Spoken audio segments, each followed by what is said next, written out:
बहुत अच्छी बात है कि मजलूम अवाम के साथ पाकिस्तान के जो ऐवान बाला से एक पैगाम जाना चाहिए, मगर मुझे सख्त अफसोस से कहना पड़ता है कि इस करारदाद पर कम से कम हम सब मुत्तफिक होते, मगर आज भी हमने यहाँ से अगर गवर्नमेंट बेंचेस से हो या अपोजिशन बेंचेस से, उन्होंने अपनी सियासत को यहाँ पर लाया, एक दूसरे की टांगे खींच रहे।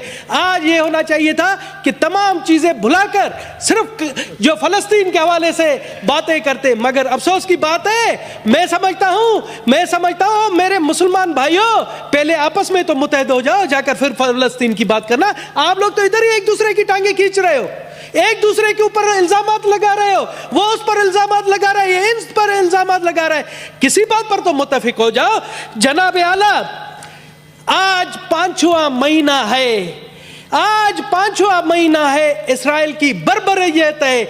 वहां 31,000 से जायद फलस्तीनी शहीद हुए हैं, जिनमें मासूम बच्चे भी हैं। वो खुराक के लिए तड़प रहे हैं, वो पानी के लिए तड़प रहे हैं, और हम सिर्फ यहां पर करारदादों पर करारदादे ला रहे हैं, अमली तौर पर कोई काम नहीं कर रहे हैं। जनाब चेयरमैन, आज मुश्ताक साहब, मैं बैठा हुआ था, मैं भी कुरान शरीफ का मुताला करता हूं कभी कभार। आज मुझे एक आयत मेरे सामने आई, अचानक आई। मैं आपकी इजाजत से चाहता हूं कि वो मैं सुना दूं उर्दू तर्जुमे।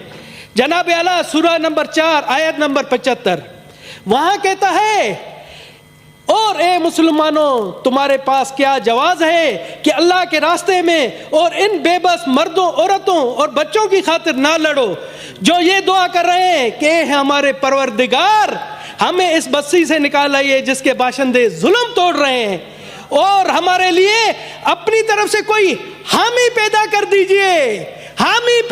दीजिए, और हमारे लिए अपनी तरफ से कोई मददगार खड़ा कर दीजिए।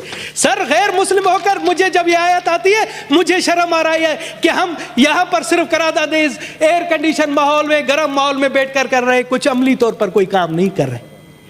ये आयत है, और मुझे किसी आलम ने कहा कि इस्लाम में है कि अगर कहीं जुल्म हो रहा है तो उस जुल्म के खिलाफ आप लड़ो।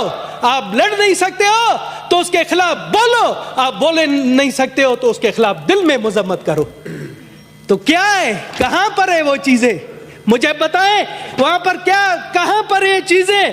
सर, वहां पर मुसलमान नहीं मर रहे हैं, वहां पर मुसलमान शहीद नहीं हो रहा है, ये इंसानियत का कत्ल हो रहा है। इंसानियत शर्मा रही है। हमसे तो आप कहते हैं आप लोग काफिर हैं, हमसे तो वो काफिर मुल्कों के लोग अच्छे हैं, जहां पर डेली फलस्तीन की हिमायत में मुजाहरे हो रहे हैं, डेली उनके हक में मुजाहरे हो रहे हैं।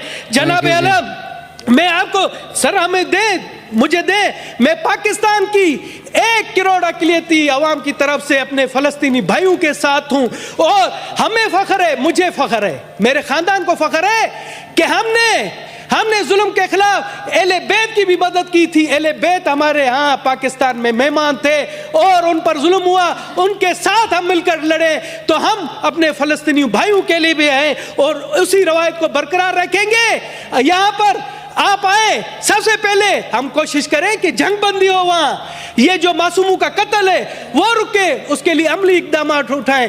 आप मुझे कहें, वफ्द बनाएं, हम दुनिया में जाते हैं, दुनिया को कहते हैं कि जी वहां पर सबसे पहला काम कर दीजिए, खुदारा वहां जंग बंदी करा दीजिए।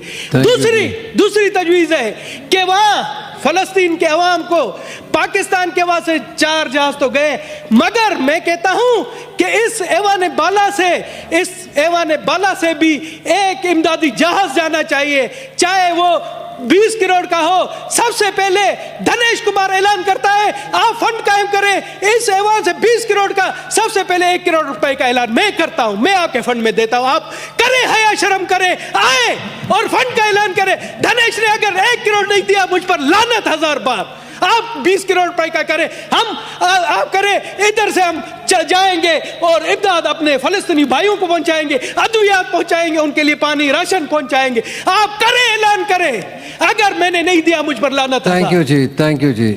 जी, सेनेटर सैयद वकार मेहदी साहब।